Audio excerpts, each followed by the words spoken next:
The Elliott wave principle is the purest form of technical market analysis, yet it is not without its critics. One major criticism we hear a lot is that it is too subjective.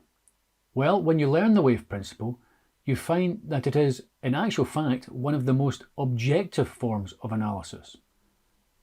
Let's look at an example of how using objectivity enabled us to turn on a dime and capture a big move.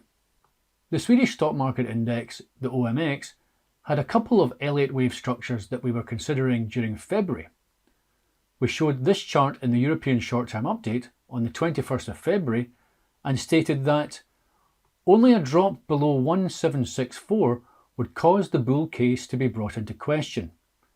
A drop below 1693 would engage the bearish alternate. That's because below 1693, this bullish wave count would have been completely, objectively, invalidated. The OMX then started to decline, and with this chart on the 28th of February, we stated that in the OMX, the drop below the old resistance support zone around 1764 brought the bull case into question, and the drop below 1693 has engaged our previous alternate count, whereby the entire rally from August 2019 was minor degree wave C. The Swedish market is now bearish against 1905.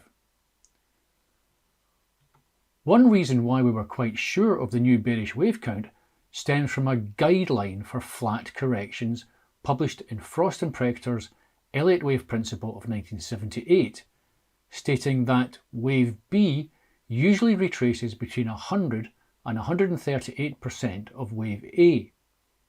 Well, in the OMX, the swift reversal lower had occurred from a point where wave B under this wave count equaled exactly a Fibonacci 138.2% of wave A. On the 6th of March, the European short-term update showed this chart, highlighting more evidence for a bearish stance, stating, "The bearish thesis in the OMX is gaining momentum. Notice that the old 2015 high has now acted as resistance again. The index is directly bearish against 1732. The subsequent collapse in the OMX was able to be captured by using the wholly objective rules of the Elliott wave principle, as well as employing a strong guideline. At this juncture, the OMX could very well be at another turning point, so stay tuned to the European short-term update to stay ahead of the herd."